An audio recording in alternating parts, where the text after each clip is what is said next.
What's up, guys? Welcome back to another episode of Behind the Facade. I'm your host, Gavin J. Gallagher, and on this podcast, I explore the mental and emotional game often playing out subconsciously, both in your mind and the mind of everyone else in the real estate or property investment market.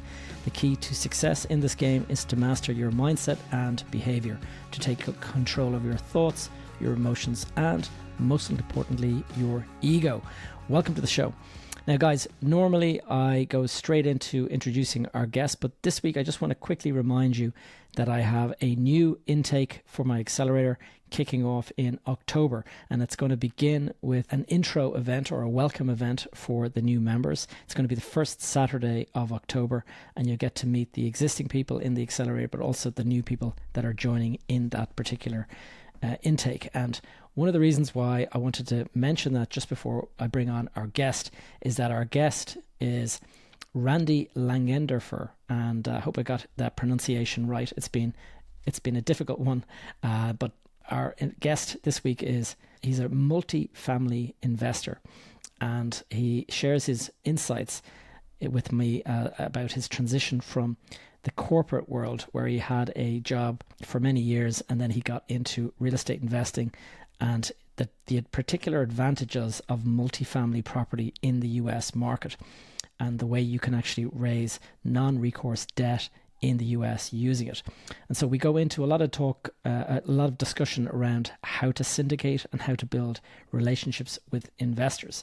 And that is closely aligned with the stuff that I teach in my own accelerator. And so that's why I just wanted to mention that if you are interested in learning how to raise money from investors and things like that, then get in contact with me and I'll be happy to explain how my accelerator works. So guys, without further ado, my conversation with Randy Langenderfer. Randy, welcome to the podcast. Gavin, thanks so much. It's a pleasure to be here in your global audience. Just excited. Thank you, Randy. For our global audience, you're based in Texas, I believe. Houston, Texas, to be specific, yes. For the last 10 Texas. years. Prior to that, I was a Midwestern guy in the great state of Ohio most of my life. Great stuff. And tell us what the weather is like there today. Well, we are having an unseasonably hot spell in Houston right now.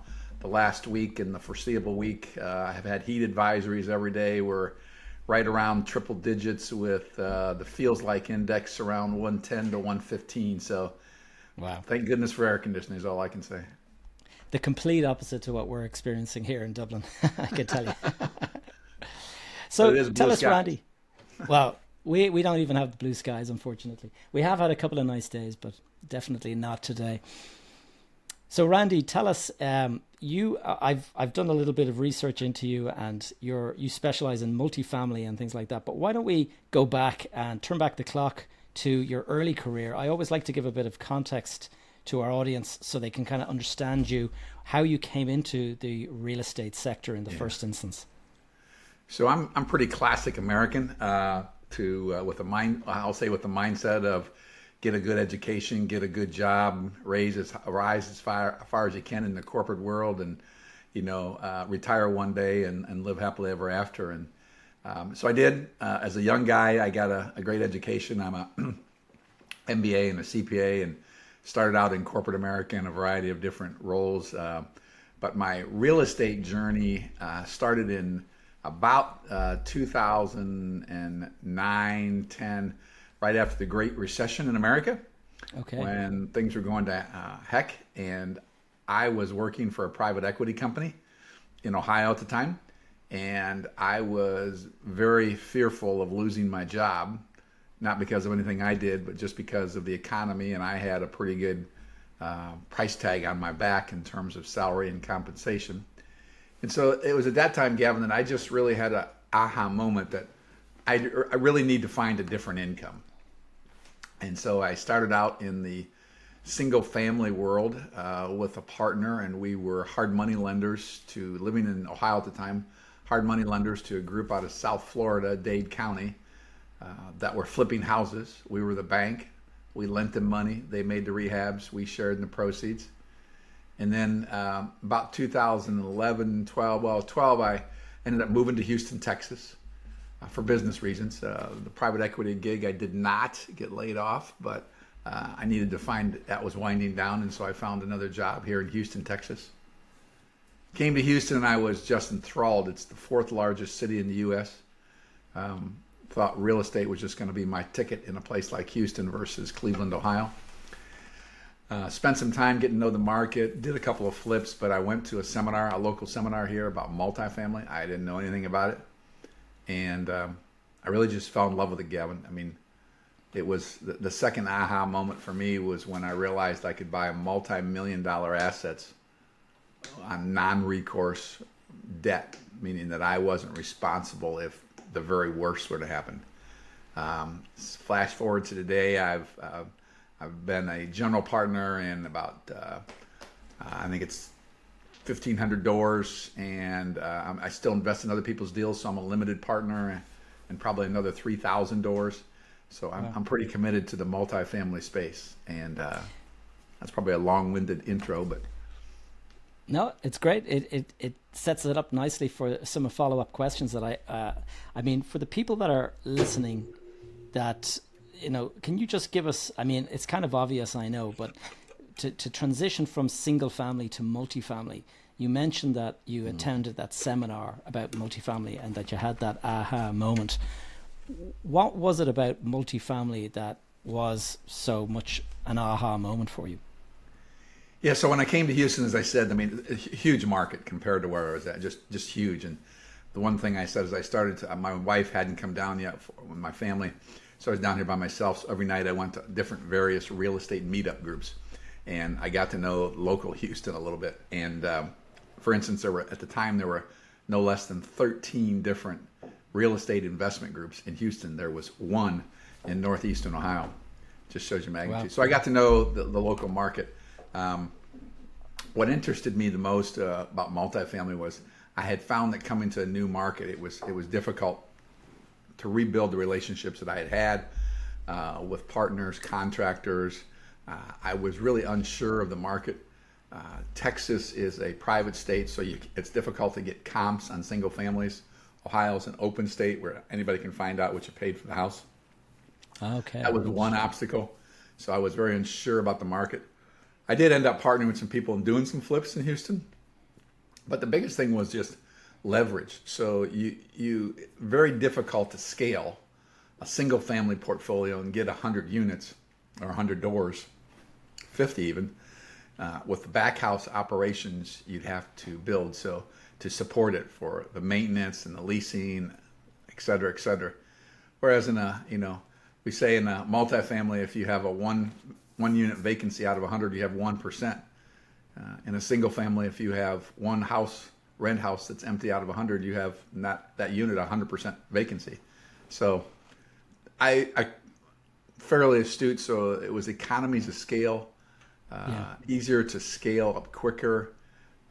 And the concept of non-recourse debt there's nothing like it in America. I mean, enticing. Even if you buy retail shopping malls or warehouses or whatever, it's still recourse debt.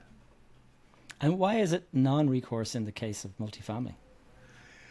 The only, I'd have to ask someone brighter than I about our illustrious government, but what I hear is that different than that is the U.S. government wants to support housing, and so they are for that reason, and because a large property can stand by itself, the asset is protected. In other words, as long as it doesn't fall apart or burn down, it's still going to be there and make money. So, but the primary reason I'm told is because the government wants to support housing in America. Yeah, it makes sense. But it's funny. That's a detail that I wasn't aware of. So I can see the attraction is you can scale pretty quickly, and there's no recourse back to you. Wow. Okay. You get third-party property managers easier. I mean, I can get a property manager much easier for a 100-unit apartment, right, than 5 rent houses. Yeah. I can see at scale. Yeah, the economies of scale totally makes sense. And so you're in the business of syndication, is that right? I am. So that's 2018. I did my first syndication. A couple partners and I took down a property in Beaumont, Texas, which for your audience, it's about 100 miles east of Houston, in a very blue-collar oil area, which is refineries and petrochemicals, et cetera, and did what they always tell you not to do. I had mentors tell me it was a 1968 build with flat roofs and a chiller boiler system. And several people said, Randy, don't do it. Too many problems. And they were right. We had, oh my gosh, stories, a fire, cold spells, chiller out, boiler out, but able to turn it around 2 years later and sold it and doubled the investors' money. So I was now in love with the asset class, and I'm off to the races. Doubling the money, yeah, that's a pretty good track record in your first deal. And what was it that you were able to do to double the money? Was it just that the market had lifted to that level, or was it that you had a special sauce, secret sauce? I'd like to say it's something I did was really smart, and I was the mastermind behind it. But the reality is, Gavin, is the previous owner had owned it for 25 years and was just fat, dumb, and happy. They hadn't raised rents in a while. They had a property manager who lived on site and raised her family there, and made friends with the tenants versus keeping it professional in business. We were able to make improvements to the property, but raise rent significantly as the driver that we're able to double the money. Yeah. Well, so it was what you guys did. Well, yeah, it was. I only wish I could find 5 of those properties today, but they're pretty difficult. So. Yeah, I'd say there's a fair bit of demand for properties in that category. Yeah. And in terms of the way that you syndicate, I've done some syndication myself in the past, and the different ways is you take control of the asset yourself and then you try to backfill it with investors. Is that the way you were doing it, or did you have a big pile? Well, we fill it with investors first, because I don't have the ability to write a 7-figure check yet for an investment. So we had to raise the money first. So we had to raise. That was a pretty small raise, about $3.5 million. And we did that to close on. So yeah, we had people in there anywhere from 50,000 to 200,000, but investors. But yeah. And do you take on any debt with the banks, or is it is all cash? No, it was a 75% leveraged property with the bank. So yeah, the bank, we still took primary source of borrowing was a bank, and filled with the equity to buy it was the limited partners via the syndication. Okay. And in terms of trying to pull that deal together, how much time does it take to get everybody on board and stuff? I mean, it's like corralling cats sometimes, in my experience. Well, you know the drill. Yes, especially the first one. That was our first one, so it was like, I know you, Randy, but really, you're a corporate executive guy. You're going to do real estate now. So I remember having one dear friend who's high net worth, very wealthy, and he kind of just gave me some money, go away, And when we were able to return it, then he became a believer, and he's invested in everything I've done since then. So there's definitely, but that's just persistence, mindset, stick-to-itiveness. Everybody, nice guy, Randy, but get a track record and then come back and talk to me, or So I heard everything, and that's the other reason to have partners. So I didn't have to raise the $3.5 million myself. I had partners that were also raising money. Yeah. Okay. So ARK Invest is a couple of you guys together. Yeah. Okay.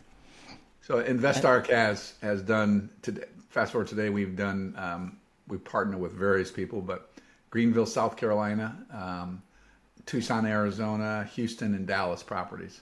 And each of them are probably each of them are different partnerships that InvestARK, my company, has made with other individuals that have a niche in that area, something that I didn't have to partner with, is why I was invited, or why I selected them to take down the property. So that's actually, it's a good strategy, is to work with guys that are locally knowledgeable rather than you trying to find properties in different states. Yeah. So, and since I live in Houston, and pre-COVID, back in 2019, 2020, I made several exploratory trips to Phoenix. I really like the Phoenix market. And one of my investors really likes it. And, I went there and talked to brokers and property managers and started underwriting properties. And I remember the one broker kind of said, well, really competitive market, Randy. I'm sure you're good, but you're not. He literally said this to me. You're not from this market and you don't live in this market. So you're going to have to overpay for your first couple projects. I'm like, I don't think so. Fast forward in 2022, a couple of years ago, I partnered with a guy who actually specializes in that area. He does nothing but Tucson and Phoenix. And so instant credibility with the brokers, instant credibility of market knowledge, contractors, property managers, et cetera, et cetera. And the project's off and running. We're doing very well. So. And it's all under the InvestArc brand? Yeah, so in the Tucson property, it's myself and another partner. I think there's 3 partners altogether that are in that deal. One of the partners, we each bring something different. I'm involved every week on an asset management call on the property as to how the game plan is going and how we're progressing with leasing and maintenance requests, et cetera. And the one partner has the property management affiliations there, so he hired the property management company, et cetera, et cetera. But. And in terms of the way your time would be split, how much of it is, because I know from my own experience over the years that you spend a lot of time chasing after opportunities. You can spend a lot of time chasing after meeting investors to recruit them, to get them into your deals and stuff. But then there's the actual property management aspect as well. I mean, you appoint somebody to look after it, but you still have to manage that relationship and things like that. So how would you say that, the majority of your time is spent? I think that's a great observation, Gavin. I agree with you because, property management is what makes or breaks a deal. We can have the greatest business plans on paper, but if the property management company can't execute them and do what we want to do, then we're just another schmuck. But I think it's a really good observation. You're absolutely right. Finding deals, talking with investors, try to get investors attracted, and then property management of existing deals, or I should say asset management. We're the asset managers that oversee the property managers, the on-site property managers. Yeah. So I would say I spend at least, I got 5 properties, so I'm at least 5-6 hours a week doing asset management. Probably more than that. I'm going to say 8 hours a week asset management task. And I guess I should know that difference breakdown between reviewing deals and investor relations. Right now, I've been spending the majority of my time is on social media and trying to build relationships with investors because, as you know, there's a long pipeline. Yeah. There to get somebody to write a check. Seldom, I mean, it has happened, but seldom do you just throw out a deal and somebody invests for the first time. If they're smart, they want to get to know you and understand you. So yeah, there's the building rapport, trust, likability, all that, and checking the chemistry. That's all part of the game.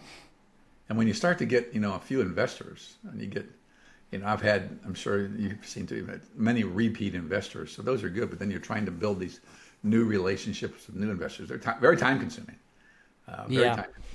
And the other thing that I found difficult is that not all investors want to go into the same deals. Some will have a different time horizon. Some will have a different risk tolerance and stuff. And if you're putting a deal together and you're like, oh, this is perfect for John and Harry, but then Frank over here starts feeling like, well, why am I in that deal too? It looks like a good one. And you're kind of trying to manage all these kind of different sort of decisions. And you're absolutely right. And then you got, the one I love is people that, I'll talk and want to do it, and you bring them a deal and all of a sudden, well, I just bought a car, I got a kid going to college, or all of a sudden their disposable cash isn't available.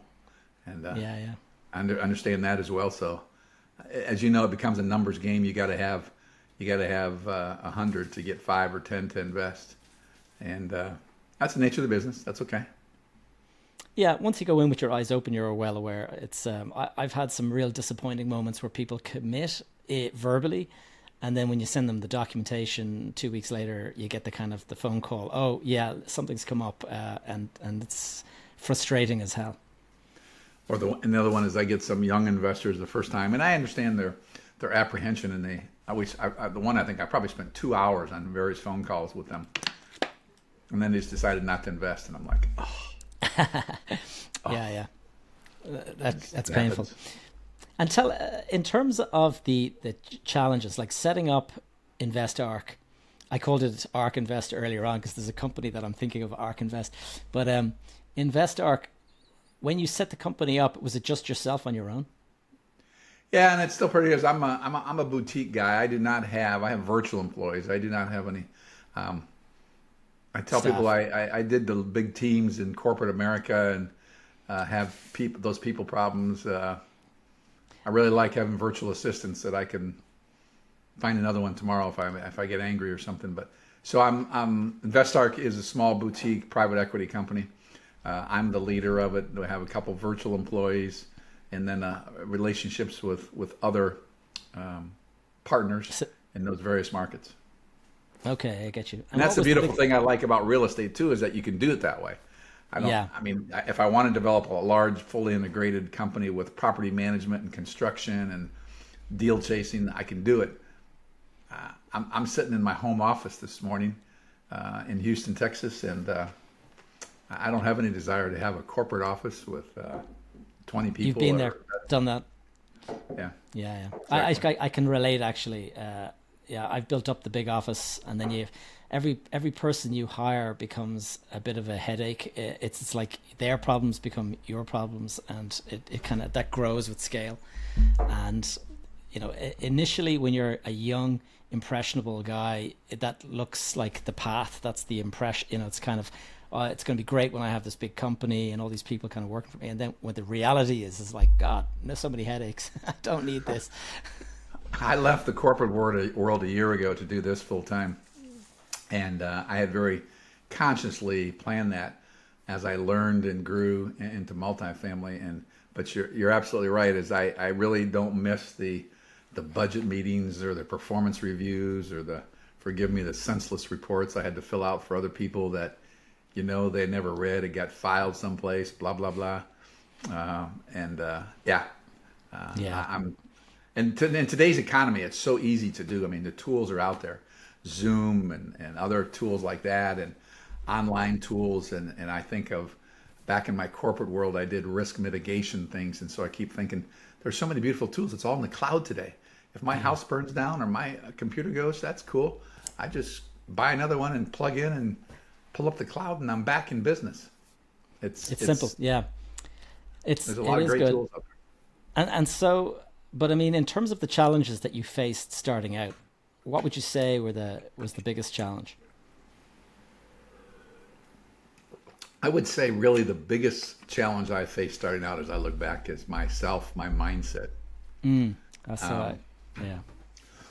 And that is because, I said I'm well educated, I've experienced in the corporate world, but like, who are you, guy? You're a corporate guy, a finance guy, a compliance guy.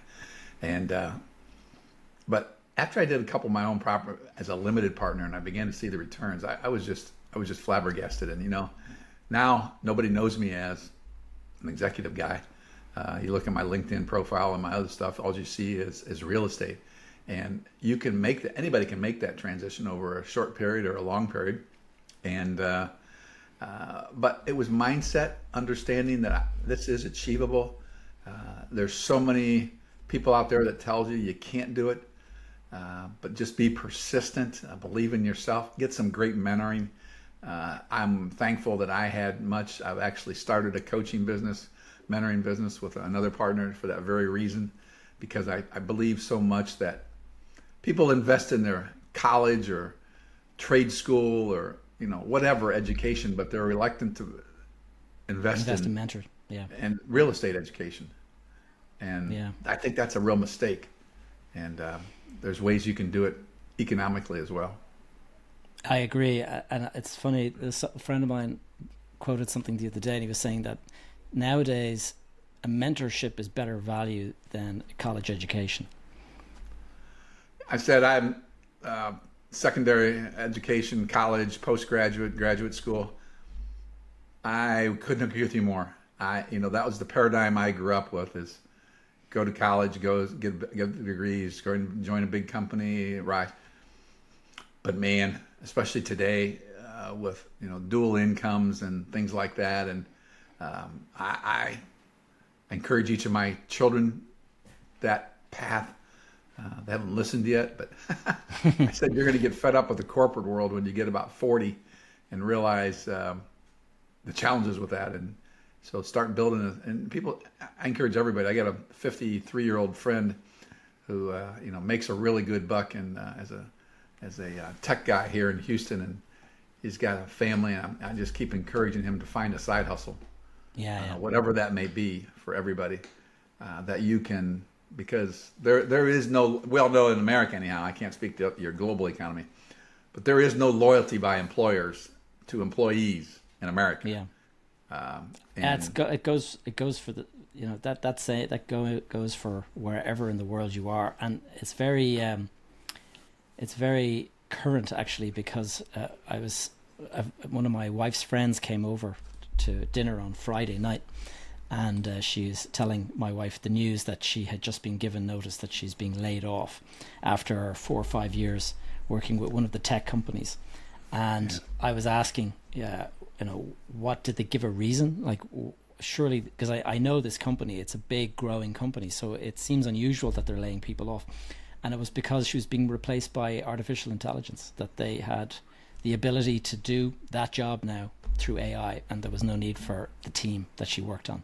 Oh, wow.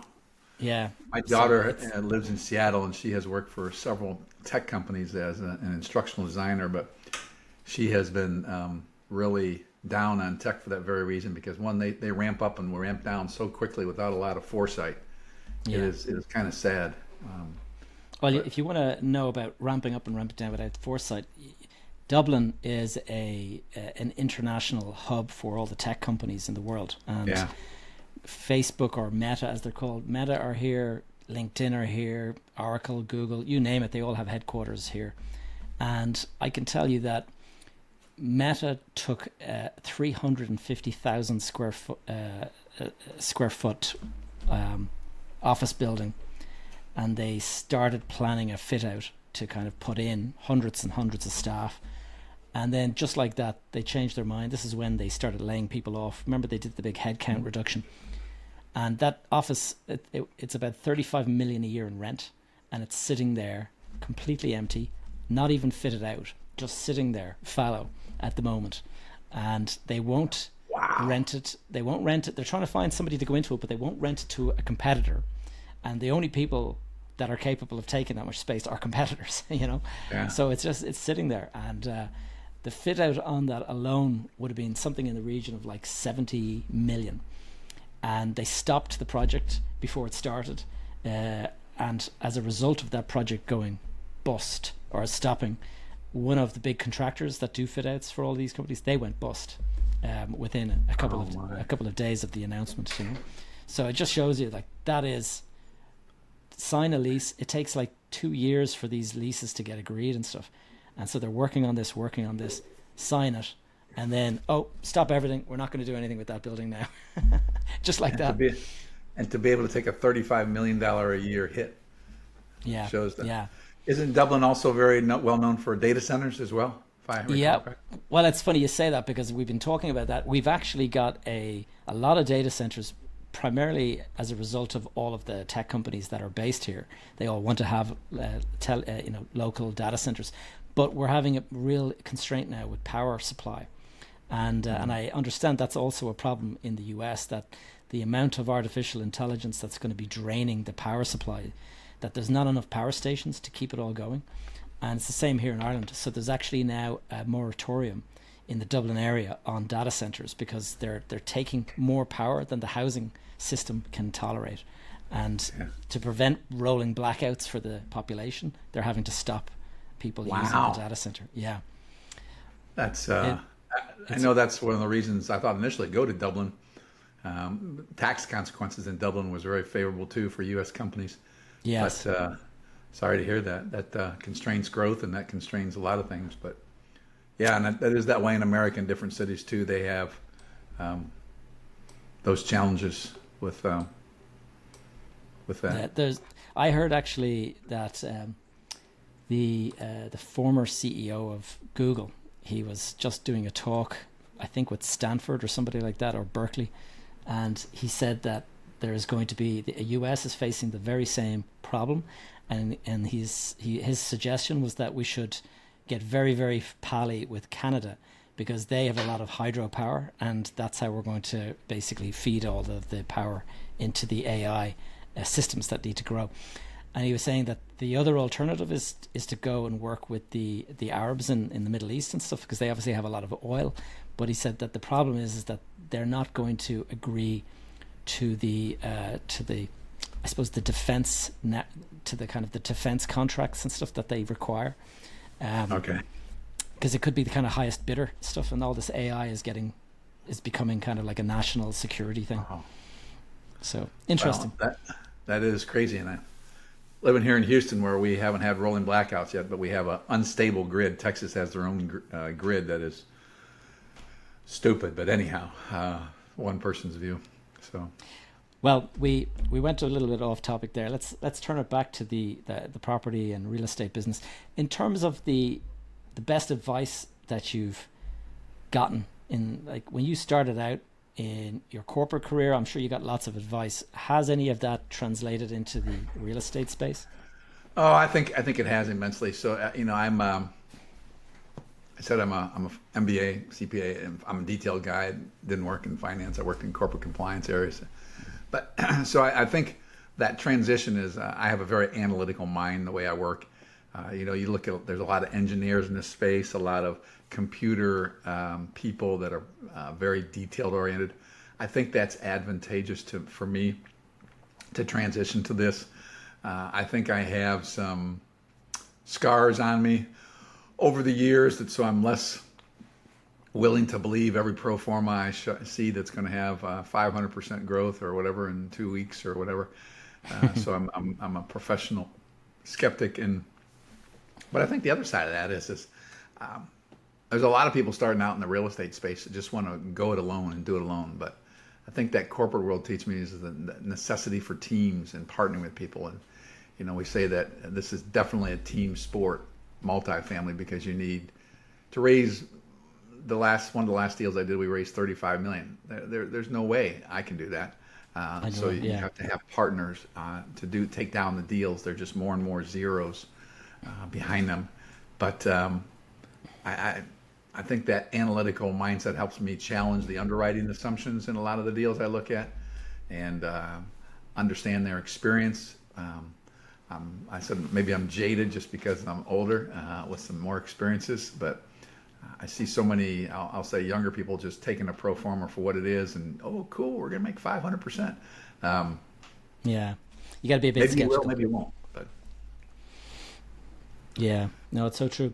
And in terms of you were mentioning your analytical mind, and that's a benefit to you. Is there any habits or behaviors or mindsets that you've taken with you from corporate that aren't serving you, that are kind of holding you back a little bit?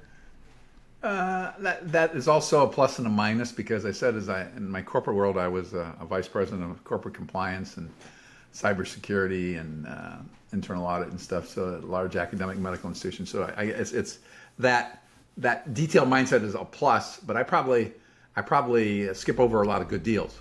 But I'm willing to okay with that. I always say that no deal is better than a bad deal, and so I'm very selective of what I look at. But I think I don't know, the negative I bring from the corporate world. The positive is the mindset. I would say maybe not negative, but just overthinking things sometimes. Too analytical. And also, it's funny you say that, because one of the things that I've often thought about is that in the real estate space, there are kind of two extremes. There's the gambler on one side, and there's the analyst on the other. And there's those are the two spectrums, one or the other. And some people that skew to the gambler side of things, they, in a rising market, they do very well because they jump into every deal because they don't overanalyze. And the people on the other side of the scale will often overanalyze, and they'll debate whether they do a deal and stuff. And so every deal they get will be like almost guaranteed to succeed because they've checked it so much. But you will miss out on a couple of deals. But when the market turns and it starts to turn negative, that's when the gambler suddenly gets into trouble. And the analysts can be sitting there with far fewer deals, but none of them are going sour. I've heard it, ready, aim, fire. I don't know if you ever heard that illustration. Yes. So, there are those who ready, aim, and fire. My negative is I ready, aim, and then fire. And well, the gambler, it's better than is ready, fire, aim. Yeah. Yeah, or fire, aim, ready. My gambler friend, my first partner, was a marketing guy, and he was a fire, aim, ready in reverse order. He just, or in your illustration, the gambler, just do the deal. And but I think where I've found good partners is when you find partners that complement you. So I don't want to be in a deal with another analytical person. Yeah, that's a very important. I want to be in a deal that probably like marketing guys there, as well as an operations expert, versus put 2 or 3 analytical guys together and you'll never do a deal. So That's a very know good your point. partners and know their strengths. One of the things that I do with my own coaching clients is I go through different personality tests to gauge those strengths and those weaknesses. And there's one particular one called the Colby A index that I've tested myself on. And there's follow up, and there's quick start, and there's various different sort of readings and stuff.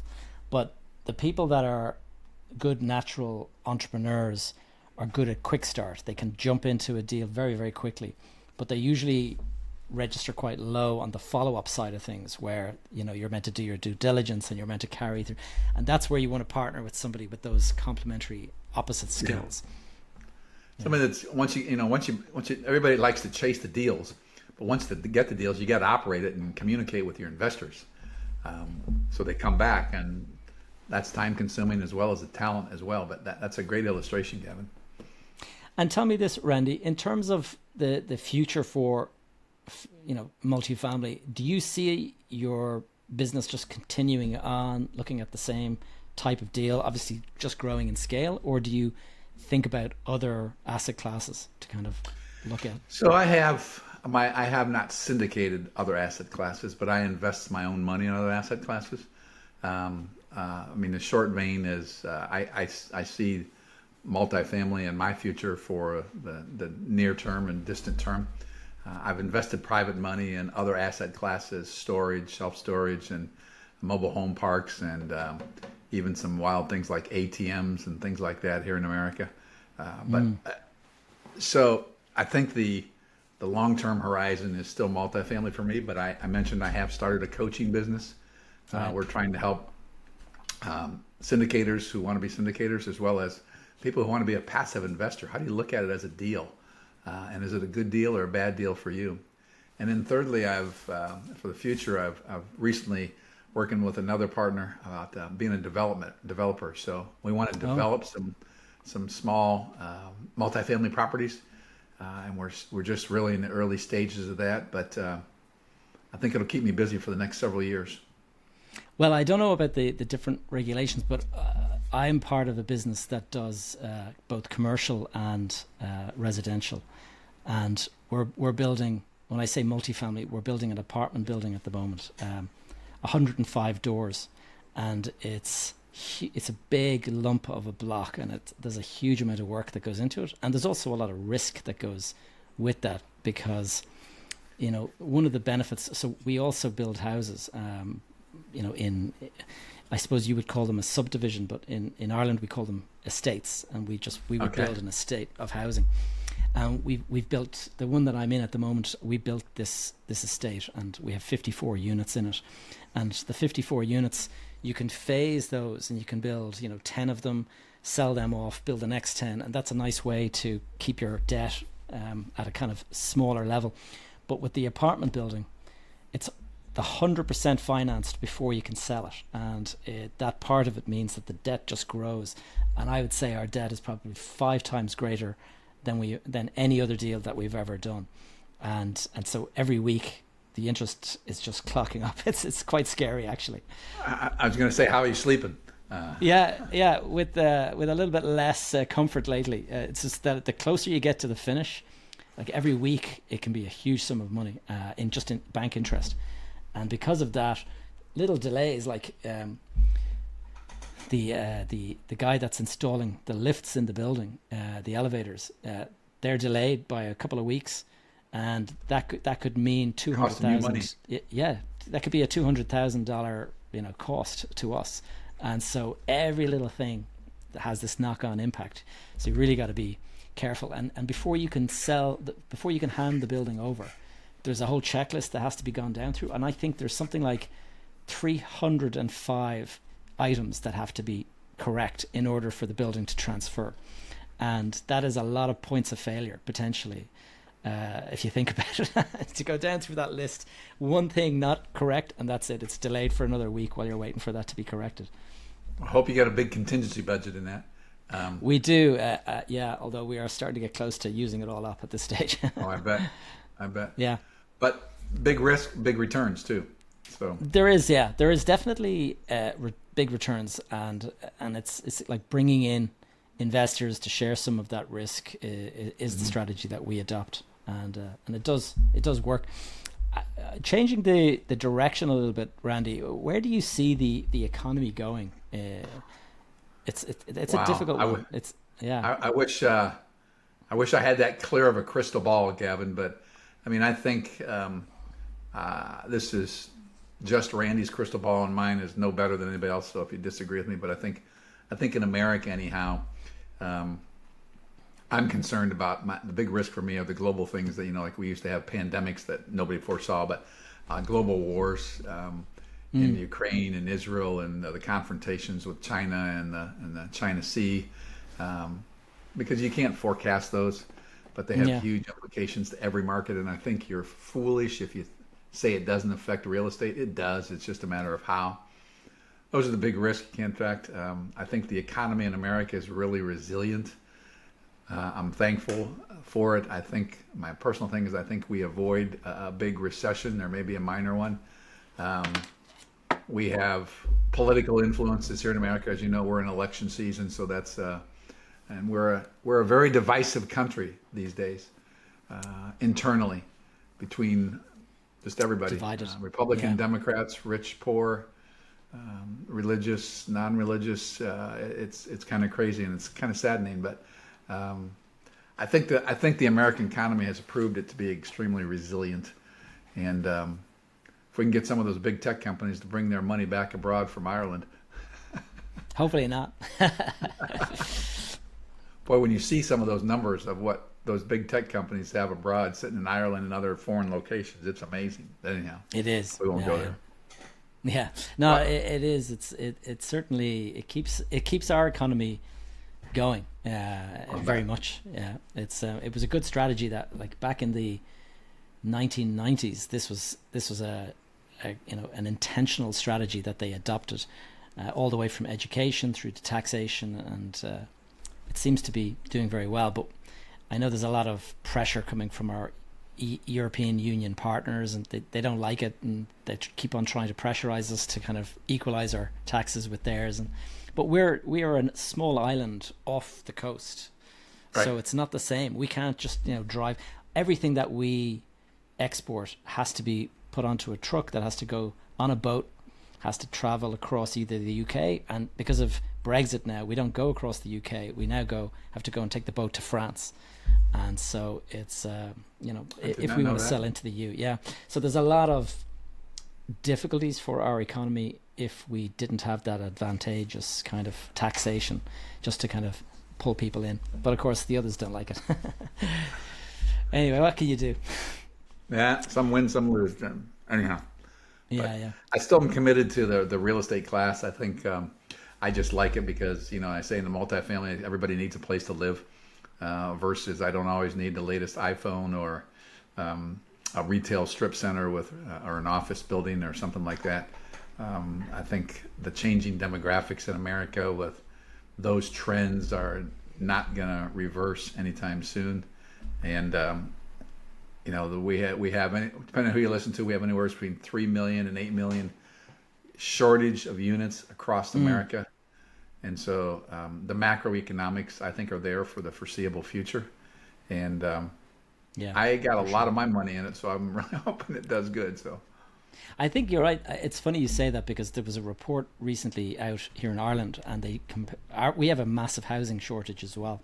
And they compared our housing shortage with the US and the UK and Australia. And they said that whilst all of these countries have a shortage of housing, Ireland is about 10x worse off than in terms Oh, wow. of we are so out of alignment with where we need to be. We are a very small country, and so we don't have a great capacity, and we're building 35,000 units a year, and we have a need for they reckon that there's a shortage currently of about 200,000 units, and because we're only building 35 a year, we're at least 7 years of. But that continues to grow because the population continues to expand. So they reckon that for us to just meet equilibrium, we would need 85,000 a year, just to stabilize where we're at. So we're at about a third of where we need to be. And do you run out of land to build those in Ireland? A small? We got a lot of land. It's okay. Now the thing is it all zoned and is it serviced is obviously one of the questions, because the electrical power doesn't go everywhere, and the water doesn't go everywhere, and the sewage systems don't go everywhere. So there is obviously serviced land, and then zoned land is part of the problem. But it is a major issue. Randy, I wanted to ask you, I noticed, I checked your website, and I see you have on your advisory board, one of our former guests, Rod Cleef. And we had Rod on telling us about how he lost 50 million in 2008. It was a very interesting conversation. Do you have other advisors, or is Rod?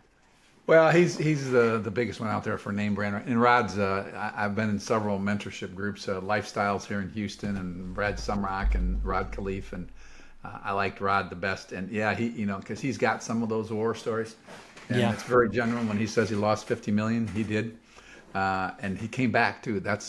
He came back, which most people would have just cut their losses and go found another job. But I have several networks of individuals that are less prominent than Rod. Yes, we have a mini mastermind, 3 guys across the country, one on the East Coast, one on the West Coast, and me in Houston. We talk frequently. We have a formal session once a month, and frequently in between. I attend a lot of different still meetups and listen to podcasts. And one of the advantages of being in the industry for 10 years is I know I've had acquaintance with a lot of people, and I can pick up the phone and call people in Phoenix or Greenville, South Carolina, or Dallas, and ask about things. So like anyone, though, I'm sure you can relate. A lot of people build into my professional life in corporate America and real estate. And so I'm sure that's why you kind of do the podcast and why I do the educational mentoring program. I want to give back and help others that are following us. I say I can't guarantee anything, but I'll guarantee you won't make the same mistakes I made. So I can. That goes for me too. Yeah, I went through something similar to Rod back in 2008, and a big crash. And part of my reasoning for creating this podcast was to share those war stories and to try to help educate people on how to avoid that kind of. Don't step on those same landmines that I stepped on, because it's extremely painful. And and if for investors out there, if somebody tells you they don't have any stories, I'd really challenge that. Yeah. They haven't been in business long enough, if that's the case. Yeah. It's very true. And actually, another guest that we had on recently, you mentioned that you've invested in self-storage, and I had a guy called Jacob Vanderslice on just a couple of weeks ago, and he's in self-storage. That was very interesting. I had no idea that was an asset class at all. In Houston, we have, and across America, we have all these big homes, and we just rent a shelter and store junk in it. And it's an interesting phenomenon, but it's so true. What do they say? Divorce, death are some of the biggest drivers of that industry. and grandma not wanting to get rid of her couch that nobody's ever going to use again, but so buy a locker and put it in there, and it's. I know, It's and the great. funny thing is, because I can relate, because I had furniture. I moved when I moved abroad back in 2008, and I decided to take a couple of years working abroad. I put my stuff in a storage locker, and I put it in the storage locker because this was, the furniture was valuable. I had spent a lot of money on this furniture, and I spent more on the storage fees than the damn furniture. I'd say I spent twice as much as the furniture is worth just trying to store it. And then when you come back and you look at it, you go, this is old and it's like out of date. It's not fashionable anymore. You just end up dumping it in a waste In a dump or dumpster something and like going that. to a landfill. Yeah, Exactly. but it's everywhere, and it's a natural growth. And then, like you said, and those things rent, and man, I mean, they don't have unit turns like multifamily does. They go in and just clean it out and maybe hose it down and rent it again. And so It's so interesting. I'm conscious of time, Randy. Just a couple of final questions. If you were starting, if you were able to go back and speak to young Randy who's just turned 18, you mentioned you're advising your kids that they should go and start this kind of stuff, start something like a side hustle. But what advice would you give to your 18-year-old self if you had an opportunity to whisper? it's a great question, one I'm kind of asked several times, but I think a couple of them I would say education, invest in yourself, get educated on if you like multifamily, or if you like whatever, if you like real estate, I should say, or maybe you like Bitcoin or whatever you want to chase. Educate yourself, and don't just jump in. So, education, persistence. I think that's one of the qualities I would say I possess. Is I'm just too stubborn to give up. So persistence and take action. That's the one Rod has impressed upon me, is take action. Ready, aim, fire, but you got to pull the trigger. So Yeah, don't analyze it to death. don't analyze it to death. I think those would be three things that I would summarize in. Yeah, that's good advice. And Randy, if somebody wanted to learn more about your business and reach out to you, connect, how would the best, or talk to you about your mentoring, how would they do that? There's a couple ways, Gavin. First, let me just say it's really been a pleasure to be on your show. I'm on the social medias, LinkedIn, Facebook. You can connect with me there. Also, I have for my syndication business, invest-ark.com, invest-ark.com. There's a contact me page on there. Our mentoring program is called Multifamily Maestros, all one word, multifamilymaestros.com. Love to chat with you there if you want to be a syndicator, or if you're just trying to figure out how to be a passive investor in a syndication. There's a contact me page on there. Just invest in yourself, I guess, is what I'm going to encourage your audience as a closing comment. Take the long view. I think it's good advice, Randy. Certainly, the only thing that I have really done that's significant has always been following some sort of, either having somebody in my corner advising me, just giving me, pointing you in the right direction, steering you away from some of the minefields. If nothing else, you need to be able to pick up the phone and call somebody, and not wait for the next mega session or whatever, but on a detailed basis, or to look at deals with you. So, yeah. Brilliant. All right, Randy, I really appreciate your time, and wishing you all the best, and best of luck with your endeavors. Gavin, thanks again. It's been a real pleasure, and I hope you have a great day. All right, guys, I hope you found that conversation with Randy to be interesting and insightful. I hope you took some good takeaways on how important mindset is in the process, and just some of the benefits to multifamily investing if you happen to be looking at the US market. I do think that the American economy is pretty resilient, but it's interesting to hear the different commentary out there at the moment. There's a few people that think that there's potential trouble on the horizon. So we shall see. I was talking about it with my accelerator clients this evening, and that is something that, just once again, remember, my accelerator is kicking off brand new intake in October, and I'll be delighted to discuss with you if it sounds like the right fit for you. So Guys, thank you for tuning into another episode of Behind the Facade. If you found this show useful in any way, I would ask you to please take a moment to leave a review over on iTunes or Spotify, as this really helps the podcast reach more people. If you have any questions or topics you'd like me to cover in future episodes, please connect with me via my new school community, and I've got links down below in the show notes. And finally, you can stay up to date with all of my content and projects that I'm working on by signing up for my weekly newsletter, and I've put a link down in the show notes as well. So guys, that's all for now. I'll see you back here next week, and take care.